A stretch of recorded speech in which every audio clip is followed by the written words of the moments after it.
السلام علیکم. Good to have you at Urdu audio books. حاضر خدمت ہے سحر ساجد کا ناول نار، ایپیسوڈ 6. چراغ دین کے لیے دین کسی کتاب، کسی سنت کا نام نہیں تھا. چراغ دین کے لیے دین صرف اور صرف مولوی اللہ رکھے کا نام تھا. خود تو وہ فقط کلمہ پڑھنا جانتا تھا، وہ بھی غلط تلفظ کے ساتھ. قصور تو شاید چراغ دین کا بھی نہیں تھا کہ ساری بات شعور کی تھی، اور مصیبت یہ کہ یہاں پھر شعور کا نام بھی مولوی اللہ رکھا ہی تھا. چراغ دین کے گھر میں کوئی چیز بعد میں آتی تھی، مولوی اللہ رکھے کے ہاتھ کا لکھا تعویذ پہلے. بھینس مر گئی، خشک ہو گئی، نئی بھینس لی، فصل کو کیڑا لگ گیا یا پھر چراغ دین کو زکام، ہر کام کا ایک ہی جادوئی حل تھا. اور وہ تھا کیا؟ جی ہاں، مولوی اللہ رکھا. چراغ دین اپنی عقل تو نہ رکھتا تھا، وہ مولوی اللہ رکھے کی آنکھوں سے دیکھتا تھا، اس کے کانوں سے سنتا تھا، اور جو منہ میں گوشت کا ایک لوتھڑا تھا وہ بھی وہی کہتا تھا جو مولوی اللہ رکھا چاہتا تھا. فصل کا ایک حصہ مولوی صاحب کو جاتا تھا. ہر جمعرات کا کھانا دیسی مرغ دیسی گھی میں ہی بن بھنا ہوا، بشمول زردے کی پلیٹ کے. مولوی صاحب کے گھر چراغ دین بنفس نفیس خود پہنچا کر آتا. مہینے میں ایک بار مولوی صاحب چراغ دین کے گھر پھیرا ضرور لگاتے تھے، بد اثرات دور کرنے کے لیے، اور اپنا لعاب دہن والا پانی گھر کے کونوں میں چھڑکنے کے واسطے. یوں سمجھیے کہ چراغ دین کی آدھی کمائی اس کا گھرانہ کھاتا اور باقی آدھی مولوی صاحب. اور ابھی ختم درود کی داستان تو میں نے کہی ہی نہیں. چراغ دین کا بس چلتا تو وہ مولوی اللہ رکھے کو سر پر اٹھا کر پھرتا اور قدم اٹھانے سے پہلے پوچھتا، اعلیٰ حضرت، پیر صاحب، پیر کھبے رکھنا ہے یا سجے؟ شعور ہیپناٹائز ہو چکا تھا اور عقل گروی رکھ چھوڑی تھی اس نے. اس کے گھر کی برکتیں رونقیں سب نعوذ باللہ مولوی جی کے دم سے تھیں. وہ نہ ہوتے تو چراغ کا بنتا کیا؟ ایک مولوی صاحب کی ذات تھی کہ جنہوں نے نعوذ باللہ اس کے گھر سے ہر قسم کی بلاؤں کو دور کر رکھا تھا. ابھی سال بھر پہلے کی بات تو تھی کہ اس کا بیاہ ہوا تھا، اور آج وہ صاحب اولاد ہو چکا تھا. جب کھیتوں پر کام کرتے چراغ دین کو یہ خبر ملی تو وہ دوڑا دوڑا بھاگا بھاگا گیا تھا. بھلا کہاں؟ گھر؟ ارے نہیں، مولوی اللہ رکھے کے پاس. بچے کو گھٹی دینی تھی اور اس کا نام بھی تو تجویز کرنا تھا. مولوی صاحب نے فال نکال کر، اور مولوی صاحب، ان کے لیے وہ دن بڑا بھاگوان ثابت ہوتا تھا کہ جب بھی گاؤں میں کسی بھی گھر میں ولادت ہوتی تھی وارے نیارے ہو جایا کرتے تھے. ایسے میں جب چراغ دین انہیں بلانے آیا تو وہ کچے دھاگے ہی سے تو بندھے لشتم پشتم چراغ دین کے ساتھ دوڑے گھر آئے. گھر پہنچنے کے بعد سب سے پہلے مولوی صاحب کی گود میں بچہ ڈالا گیا. مولوی صاحب نہ جانے کتنی دیر زیر لب ورد کرتے رہے اور پھر بچے کے چاروں جانب پھونکے مارتے رہے. اتنی دیر میں بچہ بھوک سے بلکتا رہا، مگر جب تک مولوی صاحب کا دم پورا نہیں ہونا تھا سوال ہی نہیں پیدا ہوتا تھا کہ بچے کو کچھ پلایا جا سکے. مولوی صاحب نے اپنا دم پورا کیا، پھر زور سے پھونک مار کر بچے کو آئندہ زندگی کی تمام تر بلاؤں سے محفوظ کیا، اور پھر جلالی آواز میں کہا، شہد لاؤ. شہد لایا گیا. مولوی صاحب نے بچے کو شہد چٹایا، پھر کان میں اذان دی اور چراغ دین کے حوالے کرتے ہوئے بولے، بیٹا مبارک ہو چراغ دین. اور چراغ دین فرتے مسرت اور فرتے احترام سے جھک جھک جاتا تھا. پیرو مرشد، نام بھی بتا دیجئے کہ کون سا نام میری اولاد کے لیے ٹھیک رہے گا، بھاری نہیں پڑے گا. چراغ دین، مولوی صاحب کھڑے ہوتے ہوئے بولے، مسجد آنا، وہاں تمہیں بتائیں گے کہ کون سا نام صحیح رہے گا. حساب کتاب بھی تو لگانا ہے نا ابھی. وہ اب اس کے کندھے پر ہاتھ رکھ کر کہہ رہے تھے، جی مولوی صاحب، جو حکم، جیسا آپ کہیں. اور چراغ دین کا بس نہیں چلتا تھا کہ وہ وہاں اپنا جسم رکھے کہ جہاں مولوی صاحب اپنا پیر رکھتے تھے. وہ مسجد تک گیا تھا، مولوی صاحب کو ان کے حجرے کے اندر تک چھوڑ کر آیا تھا، میں اس ساز و سامان کے. اور کل جب وہ نام کا پوچھنے آتا تو تب بھی کون سا خالی ہاتھ آنا تھا. تو جب کل آئی اور چراغ دین چیزوں اور نیاز کے ایک ڈھیر کے ساتھ مولوی صاحب کے حجرے میں پہنچا تو مولوی صاحب نے کہا تھا، تمہارے بیٹے پر سے شروع ہونے والا نام موضوع رہے گا۔ دوسرا کوئی نام رکھو گے تو بیٹا یا تو بیمار رہے گا یا پھر ساری عمر پریشانیوں میں گھرا رہے گا۔ اور اب چراغ دین کی کیا مجال کہ وہ کوئی اور نام رکھتا۔ اس نے اپنے بیٹے کا نام احمد مجتبیٰ رکھا تھا۔ اس نے ایک لمبے عرصے کے بعد ابو کے چہرے پر اتنا سارا اطمینان دیکھا تھا۔ وہ ہنستے ہوئے نظر آئے تھے اور بے فکری کا رنگ ہنسی پر غالب تھا، اور معلوم نہیں کیوں اس نے خود بھی خود کو اتنے عرصے بعد اتنا پرسکون محسوس کیا تھا۔ چند لمحے وہ ان کے مسکراتے چہرے کو دیکھتی رہی اور خود کے لیے سکون کشید کرتی رہی۔ ابو، آج مجھے سمجھ آیا کہ محبت ہمیشہ بے توازن ہی ہوتی ہے، جیسے آپ کی مزنہ کے لیے اور میری آپ کے لیے۔ توازن کا بھلا کیا کام محبت سے؟ سر جھٹک کر اس نے سوچا اور مڑ گئی۔ مزنہ کی منگنی تھی جو ابو یوں اتنے پرسکون نظر آئے تھے۔ جہانگیر کے ساتھ بھی ان کے تعلقات میں بہتری آئی تھی، اور یہ تب سے ہوا تھا جب وہ بیمار پڑے تھے۔ خولہ مصروف سے انداز میں بالوں کا جوڑا بناتے ہوئے کچن کی طرف گئی تھی کہ جہاں بہت سے کام اس کے منتظر تھے۔ اس نے کامدار دوپٹہ مزنہ کے سر پر ٹھیک کیا اور پھر اس کے پاس ہی بیٹھ گئی۔ مزنہ نے نظریں اٹھا کر اسے دیکھا۔ خولہ مسکرا دی۔ اس نے ابو کی طرح مزنہ کو بھی اتنے ہی عرصے بعد یوں مسکراتے دیکھا تھا، ورنہ قریب تھا کہ وہ ڈپریشن کا شکار ہو جاتی۔ خوش ہو؟ اس کے ہاتھوں پر ہاتھ رکھ کر خولہ نے پوچھا۔ خوشی کا معلوم نہیں، لیکن مطمئن ضرور ہوں۔ نظریں اٹھا کر اسے دیکھتے ہوئے مزنہ نے جواب دیا تھا۔ وہ ایک بار پھر سے مسکرا دی تھی۔ مہجبین کے بھائی کا تو معلوم نہیں، لیکن مہجبین ضرور تمہاری آنکھوں پر فدا ہے۔ خولہ نے بیک گراؤنڈ سے ٹیک لگاتے ہوئے اسے چھیڑا تھا۔ لو بھلا، اس کا کیا فائدہ ہوا؟ مزنہ نے منہ بناتے ہوئے کہا، اور پھر ان دونوں کا قہقہا گونجا تھا۔ بندہ معقول لگتا ہے مزنہ، خولہ نے اب کی سنجیدگی سے ہی کہا تھا۔ مجھے کیا پتا میں نے کون سا اس سے بات کی ہے۔ مزنہ ابھی تک شرارت کے موڈ میں تھی۔ خولہ نے اب کے ہنسی دبائی۔ آج بڑی ہری ہری سوچ رہی ہیں تمہیں، مسکرا کر کہتے ہوئے اس نے ایک دھپ اس کے کندھے پر لگائی۔ اب بھی نہ سوجھے آپی؟ چند لمحوں بعد مزنہ نے کہا تھا۔ اس کے لہجے میں کچھ تھا کہ جس نے خولہ کے دل کو جکڑا تھا۔ اللہ ہمیشہ تمہیں خوش رکھے۔ خولہ نے بے ساختہ اس کا ماتھا چوم کر دعا دی۔ منگنی کا فریضہ انجام ہو جانے کے بعد گھر میں ایک بے ترتیبی سی پھیلی ہوئی تھی۔ جا بجا پیروں کے نیچے آ کر مسلی جانے والی پھولوں کی پتیاں۔ ڈرائنگ روم میں موجود صوفوں کے کشن اپنی جگہ سے ہلے ہوئے۔ ہال کرسیوں سے اٹا پڑا تھا، اور ان کرسیوں اور گول میزوں کی حالت صاف بتاتی تھی کہ وہاں کھانا کھایا گیا تھا۔ فرش کی چمک کو جوتوں کی مٹی نے دھندلا رکھا تھا۔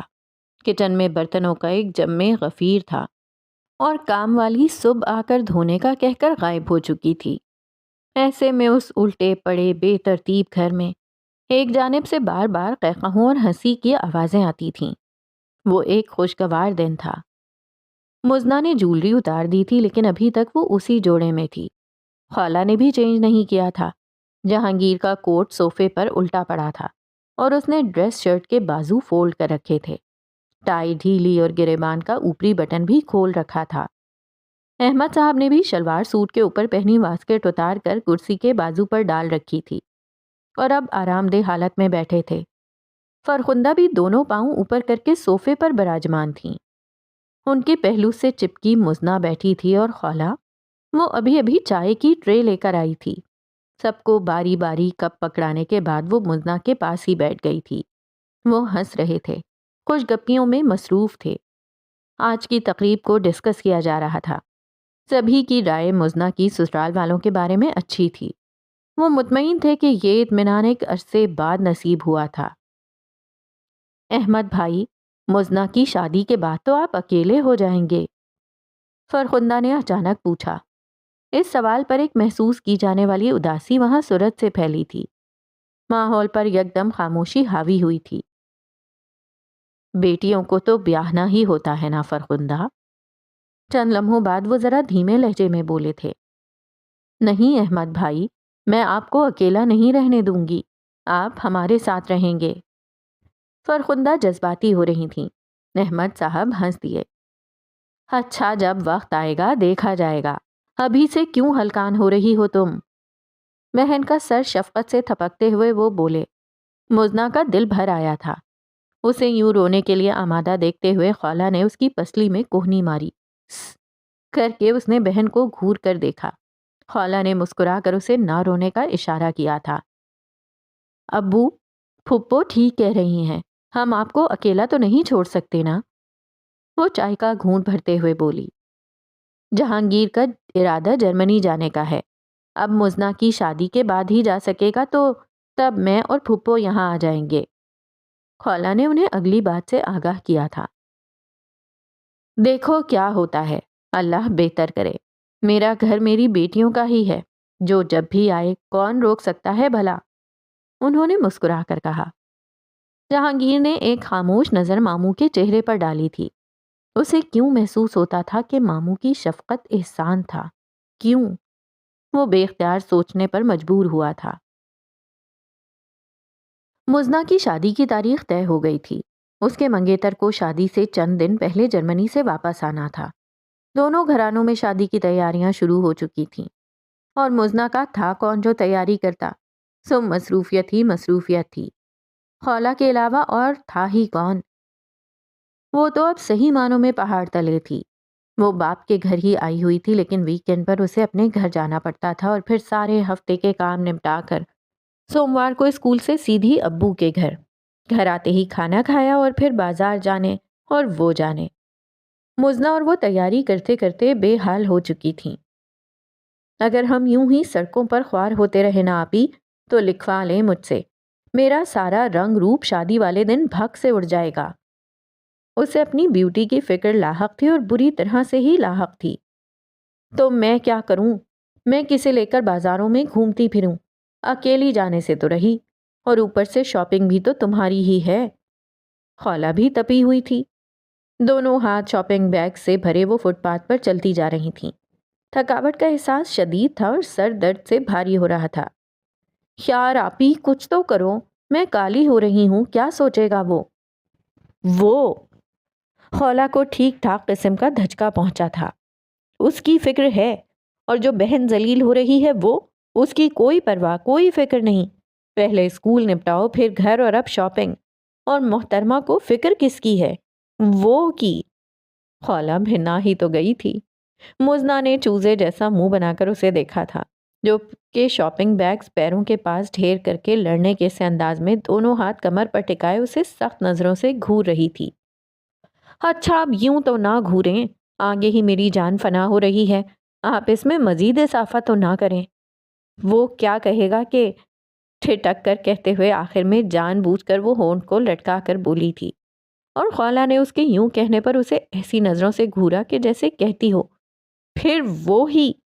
اس کے گھورنے پر مزنا بے اختیار ہنسی تھی، اور اس کے ہنسنے پر خالہ بھی سر جھٹک کر مسکرا دی تھی، اور پھر جھک کر پیروں کے پاس پڑے شاپنگ بیگز اٹھائے، اور ایک بار پھر سے وہ دونوں روانی سے باتیں کرتے ہوئے مزید خوار ہونے کے لیے ایک دم تیار تھیں۔ اچھا بھلا سب کچھ صحیح چل رہا تھا۔ وہ خوشی خوشی مزنا کی شادی کی تیاریوں میں مگن تھی کہ اچانک دل کو کسی نامعلوم سے احساس نے جکڑ لیا تھا۔ عجب عجب طرح کے وہم تنگ کرتے تھے، اور وہ سہم سہم جاتی تھی۔ معلوم نہیں کیوں یہ اس کے ساتھ ہو رہا تھا، ایسا تو پہلے کبھی نہیں ہوا تھا۔ ہنستے ہنستے ایک دم اس کے ہونٹوں کی ہنسی غائب ہو جاتی، اور دل پر خوف اپنے پنجے پھیلا کر اسے جکڑ لیتا تھا۔ خوف؟ کیسا خوف؟ یہی تو سمجھ نہیں آ رہا تھا۔ تو کیا وہ مزنا کی شادی کے باعث ٹینشن میں تھی، یا پھر اسے ابو کی پریشانی تھی؟ ان کے اکیلے رہ جانے کے خیال سے ایسا تھا، لیکن یہ دونوں معاملات تو ایسے نہ تھے کہ جن کا حل نہیں نکالا جا سکتا۔ مزنا کو بھی سب لڑکیوں کی طرح ایک نہ ایک دن بیاہنا ہی تھا، تو پھر خوف کیسا؟ رہ گیا احمد صاحب کا معاملہ، تو اس کا وقتی حل بھی نکالا جا سکتا تھا، بات کی بعد میں دیکھی جاتی۔ تو پھر ایسی حالت کیوں؟ اور یہ کیوں کا جو سوال تھا، اس کا جواب کہیں پر بھی نہیں ملتا تھا۔ اس کے چاروں طرف ہر وقت یہی کیوں کیوں ہوتی رہتی تھی، اور وہ سہم سہم جاتی۔ دل میں جو ایک خوشی کا جذبہ تھا وہ جیسے اچانک مر گیا تھا۔ وہاں بس ایک انجانا، اندیکھا، سمجھ میں نہ آنے والا خوف براجمان تھا۔ اسے محسوس ہوتا تھا کہ دنیا اس کے سامنے سلو موشن میں چلنے والی پکچر تھی، یا پھر وہی کہیں پیچھے رہ گئی تھی۔ کیا یہ سٹریس تھا؟ اس تھکا دینے والی روٹین کی وجہ سے جسے وہ شادی کی تیاریوں کے سلسلے میں اختیار کیے ہوئے تھی۔ اس سٹریس تھا یا پھر کوئی ذہنی حالت، وہ سمجھنے سے قاصر تھی۔ خولہ یہ حالت کسی سے بھی ڈسکس نہیں کرنا چاہتی تھی کہ خوشی کا موقع تھا، اور وہ کسی کو پریشان بھی نہیں کرنا چاہتی تھی، چاہے خود پریشانی اس کے وجود پر ضربیں لگا لگا کر اسے ادموا کرتی رہے۔ وہ کسی سے بھی یہ بات ڈسکس کرنے والی نہیں تھی۔ وہ مزنہ سے ڈسکس کرنے لگتی تو مزنہ کا ہنستا چہرہ اس کے ہونٹوں کو ش ش کرتے ہوئے خاموش رہنے کا اشارہ کرتا تھا، اور پھر اس کا دل چاہتا کہ وہ دہاڑے مار مار کر روئے، اتنا روئے کہ دل پر چھایا غبار آنسوؤں کے ساتھ دھل دھل کر پھٹ جائے۔ وہ بھی بے فکری سے ایک ایک لمحہ انجوائے کرنا چاہتی تھی، اونچے اونچے بے مقصد قہقہے لگانا چاہتی تھی، خوش ہونا چاہتی تھی کہ خوشی کا ہی موقع تھا، لطف اٹھانا چاہتی تھی، لیکن اس کے ساتھ کیا ہو رہا تھا؟ اس کے قہقہے اپنی موت آپ مر گئے تھے، ہنسی پیٹ پھیر کر کہیں بھاگ گئی تھی، خوشی اسے جیسے گڈ بائے فار ایور کہہ چکی تھی۔ تو کیا زندگی کبھی بھی اسے کبھی بے فکری کا معنی اوڑھ کر نہیں ملے گی؟ کیا کبھی بھی نہیں؟ اس کا دم اور گھٹنے لگتا، اتنا کہ آنکھوں سے آنسو بھی خفا ہونے لگتے۔ تو کیا وہ کسی قسم کے ذہنی مرض کا شکار ہو رہی تھی، اور اگلی ذہنی رو سے نئے سرے سے خوف میں مبتلا کر کے رکھ دیتی، یوں جیسے وہ دو نقطوں کے درمیان کھینچا گیا ایک خط تھی۔ پہلے نقطے کا نام بھی خوف اور دوسرے کا بھی، وہ بس انہی دو نقطوں کے درمیان کسی گیند کی طرح لڑکتی رہتی، اور جیسے جیسے مزنہ کی شادی کے دن قریب آ رہے تھے، یہ احساس شدید سے شدید تر ہوتا جا رہا تھا، اتنا کہ اب دوسروں پر بھی عیاں ہونے لگا تھا۔ تم تھک گئی ہو نا خولہ، آرام کر لو چند دن، مت کرو اتنا کام۔ مزنہ، تم نے میری بیٹی کو خوار کر کے رکھ دیا، دیکھو تو کیسے رنگت ہی بدل کر رہ گئی ہے اس کی تو۔ ابو کہتے پھوپھو اسے دودھ بادام کھلانے کے چکروں میں رہتی، اور وہ ان سب کو سمجھانے میں ناکام تھی کہ آخر اس کا اصل مسئلہ کیا تھا۔ شاپنگ کا کام ختم ہوا تو ایک دو دن کے وقفے سے گھر میں ڈھولک رکھ لی گئی تھی۔ خالہ نے ابھی تک اسکول سے چھٹیاں نہیں لی تھیں، سو اس کی مصروفیت کا وہی عالم تھا، اور اب تو اس نے اس کا آسان حل بھی ڈھونڈ ہی نکالا تھا۔ وہ پھوپھو کو لے کر ابو کے گھر میں ہی آ گئی تھی۔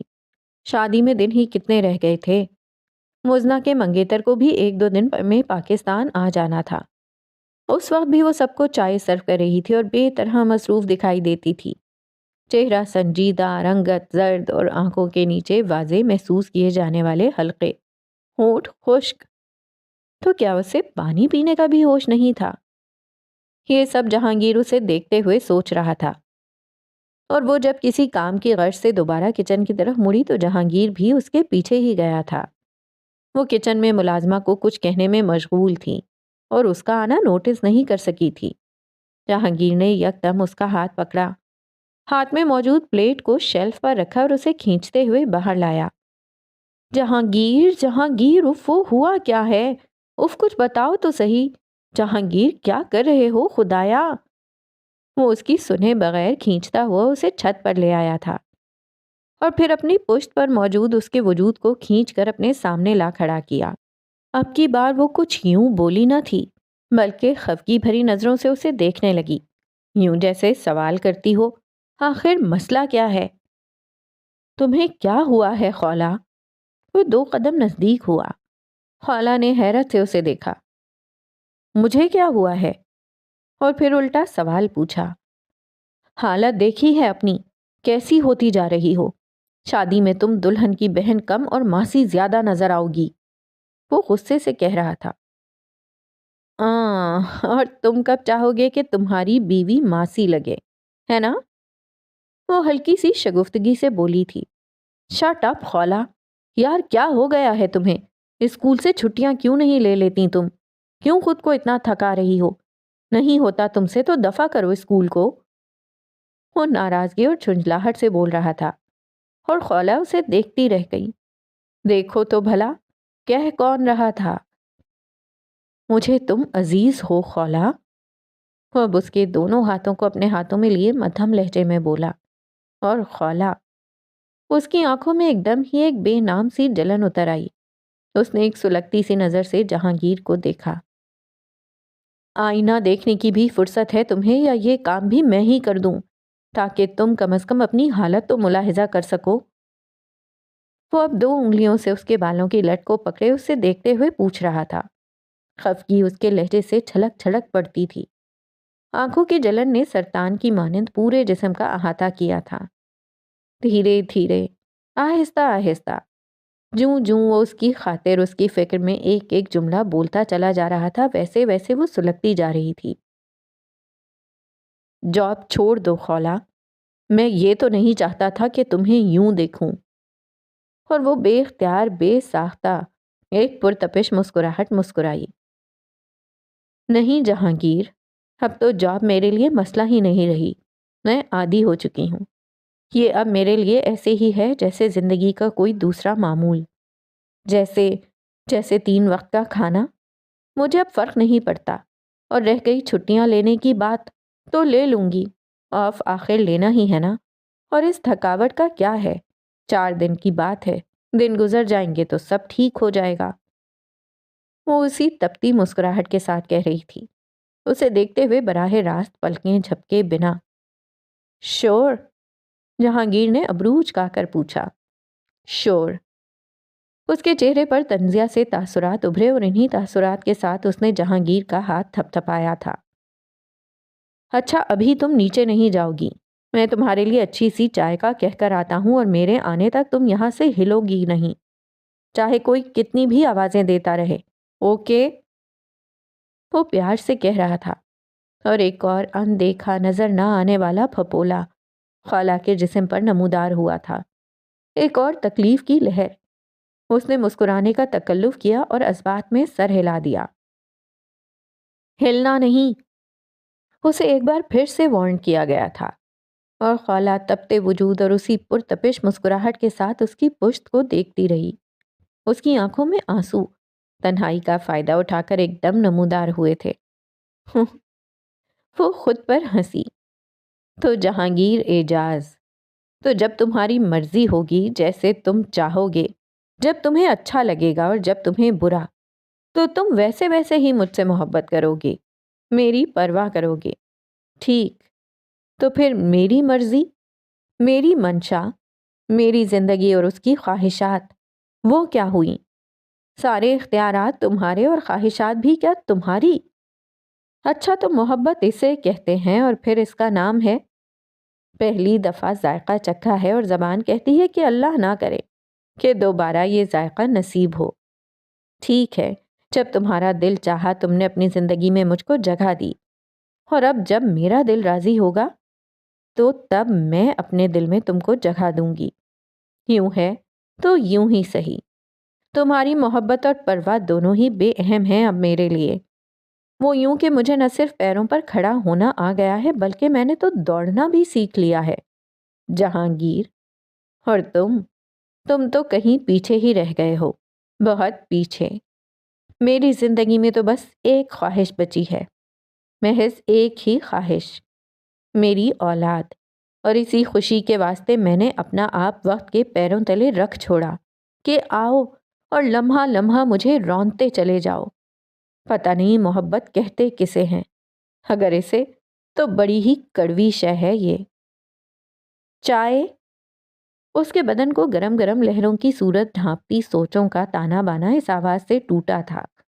اس نے چونکے بنا بے تاثر نظروں سے جہانگیر کو دیکھا اور چائے کی پیالی پکڑ لی۔ جہانگیر کچھ کہہ رہا تھا۔ کیا؟ وہ بھلا کیوں سنتی؟ ہاں کیوں؟ عورت بڑی سخت چیز ہوتی ہے، پتھر ہے پتھر، دل کا دروازہ نہیں کھولتی، چاہتی ہے کہ اسے ویسے چاہا جائے جیسے کہ وہ چاہے جانا پسند کرتی ہے، جس مرضی سے، اور اگر یوں نہ ہو تو سارے دروازے بند، قفل ڈال کر چھوڑتی ہے۔ لاکھ سر پٹکتے رہو، نہیں کھولنا تو بس نہیں کھولنا۔ موم ہونا کہاں آتا ہے اسے؟ اس کے برعکس مرد کے دل میں گنجائش کا مادہ زیادہ ہوتا ہے۔ وہ جیسے تیسے ہی صحیح، محبت ہو نہ ہو، ساتھ رہنے والی عورت کے لیے گنجائش نکال ہی لیتا ہے۔ گنجائش یوں اس کے دل میں موجود رہتی ہے جیسے دھڑکن، اور عورت سمجھوتے کے نام پر ساری زندگی گزار دے گی، خالی رہنا پسند کر لے گی مگر محبت من مرضی سے ہی کرے گی۔ ابو؟ وہ ایک دم بوکھلائی سے آئی تھی۔ یا اللہ، خیر کیا ہوا خالہ؟ ابو اس سے زیادہ حواس باختہ ہوئے۔ نہیں نہیں، سب ٹھیک ہے ابو، وہ میں آپ کو یاد کروانے آئی تھی کہ آج مزنہ کے… اسے ایک دم یاد آ رہا تھا اور وہ بھاگی بھاگی ابو کے پاس آئی تھی۔ ہاں ہاں یاد ہے مجھے، آج فلائٹ تھی نا اس کی۔ تو ملنے نہیں جانا کیا؟ کمال کرتی ہو خالہ، ابھی تو بچہ آیا ہوگا، اسے تھوڑا آرام تو کرنے دو، کل چلیں گے ہم لوگ۔ تو پھر فون پر ہی ماں جبین سے پوچھ لوں۔ کیا پوچھو گی؟ خیریت ہی پوچھنی ہے ابو، وہ لوگ یہ نہ سوچیں کہ ہم نے پوچھا تک نہیں۔ ہاں ٹھیک ہے، فون کر لو، مناسب رہے گا۔ ان کے جواب دیتے ہی وہ مزنہ کے کمرے کی طرف مڑی تھی۔ اپنا سیل فون اس نے مزنہ کے پاس ہی رکھ چھوڑا تھا، ورنہ اتنی مصروفیت میں وہ تو کب کا سیل گم کر چکی ہوتی۔ مزنہ سے سیل فون لے کر اس نے کال ملائی تھی مہجبین کے نمبر پر۔ دوسری طرف بیل جا رہی تھی مگر کوئی اٹھا نہیں رہا تھا۔ تھوڑی دیر تک ٹرائی کرنے کے بعد اس نے کوشش یہ سوچ کر ترک کر دی کہ مہجبین مصروف ہوگی، اور پھر ایک ٹیکسٹ میسج بھیج دیا تھا، بھائی خیریت سے پہنچ گئے نا؟ اور مزنہ کو بتا کر سیل فون اسی کے حوالے کرتے ہوئے باہر نکل آئی تھی۔ بعد میں مزنہ نے اسے بتایا تھا کہ کافی دیر بعد مہجبین کا یک لفظی جواب آیا تھا، ہاں۔ چائے کا مگ پکڑے وہ کسی گوشے عافیت کی تلاش میں تھی کہ جہاں بیٹھ کر وہ سکون سے چائے پی سکے۔ پینے تو وہ چائے ہی آئی تھی، لیکن سوچوں کے سفر پر چل نکلی تھی۔ دور سے دیکھو تو یوں لگتا تھا کہ چائے کا مگ دونوں ہاتھوں میں پکڑے وہ عہد رفتہ کا کوئی سنگی مجسمہ ہو۔ آپی؟ اور وہ بری طرح ڈری تھی۔ رنگت یک دم اتنی پیلی پڑی کہ مزنہ حیران ہو گئی۔ کیا ہوا؟ وہ اب اس کے ہاتھ سے چائے کا مگ پکڑ کر سائڈ پر رکھتے ہوئے بولی، اور اپنے دوپٹے سے اس کے ہاتھ پر چھلک جانے والی چائے صاف کرنے لگی۔ خالہ کی آنکھوں میں آنسو ٹھہر سے گئے تھے۔ آپی؟ مزنہ ان آنسوؤں کو دیکھ کر اور بھی حیران ہوئی تھی اور خالہ نہ چاہتے ہوئے بھی قابو نہ رکھ سکی تھی، پھوٹ پھوٹ کر رو دی تھی۔ اب صورتحال یہ تھی کہ وہ روئی جا رہی تھی اور مزنہ حقود دق پریشان کہ محض چائے چھلک جانے سے بھی کوئی یوں روتا ہے، وہ بچی تو نہ تھی۔ آپی کیا ہوا ہے؟ کچھ نہیں۔ تو پھر یوں روتی کیوں ہے؟ بس دل گھبرا رہا تھا۔ اور دل گھبرانے کی وجہ؟ مزنہ چڑی تھی۔ کچھ نہیں۔ اب وہ مزنہ کو اپنی کیفیت کیا سمجھاتی؟ تم کیوں آئی تھیں؟ خود پر اب وہ قابو پا چکی تھی۔ ابو بلا رہے ہیں، کہہ رہے ہیں کہ میری سسرال جانا ہے۔ اور مزنہ بولتے ہوئے ابھی تک حیرت بھری نظروں کے ساتھ اسے دیکھتی جاتی کہ اسے آخر ہوا کیا تھا۔ اچھا آتی ہوں، اس نے اتنا ہی کہا۔ دل گھبرائے تو گھبرانے کی وجہ بھی تو ہو۔ جو یہ بے وجہ ہی گھبرانے رونے پر آمادہ ہو تو کوئی کیا کرے؟ کیا؟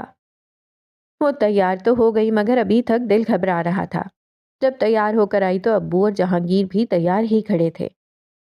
اطلاع دی تھی مہجبین کو؟ احمد صاحب نے گاڑی میں بیٹھتے ہوئے پوچھا۔ نہیں، یاد نہیں رہا ابو۔ وہ شرمندہ سی ہوئی اور اس کے ساتھ ہی پرس سے سیل فون نکال کر مہجبین کا نمبر ملانے لگی۔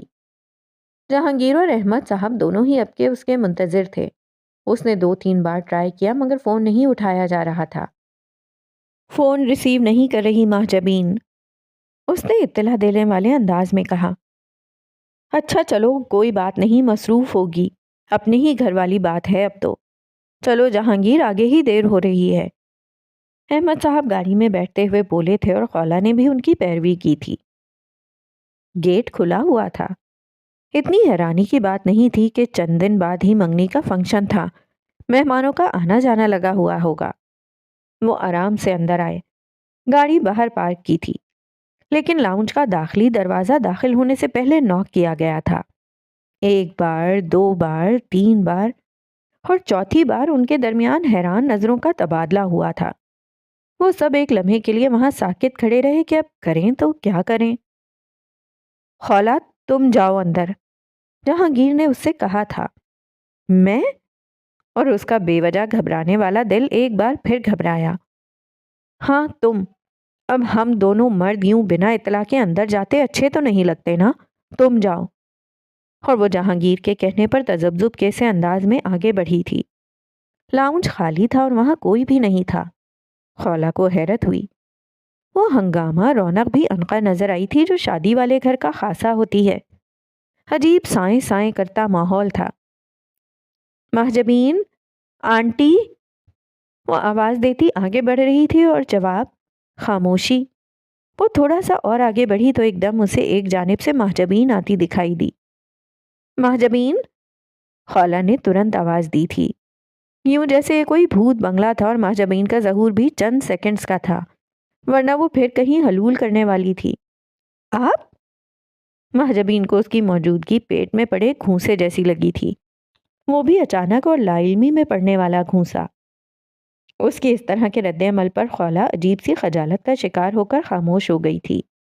اس کا دل ایک بار پھر سے بے وجہ ہی گھبرایا تھا۔ آپ کب آئیں؟ محجبین کو جیسے ہوش آیا تھا۔ ابھی ذرا سی دیر پہلے، ابو اور جہانگیر بھی ہیں ساتھ۔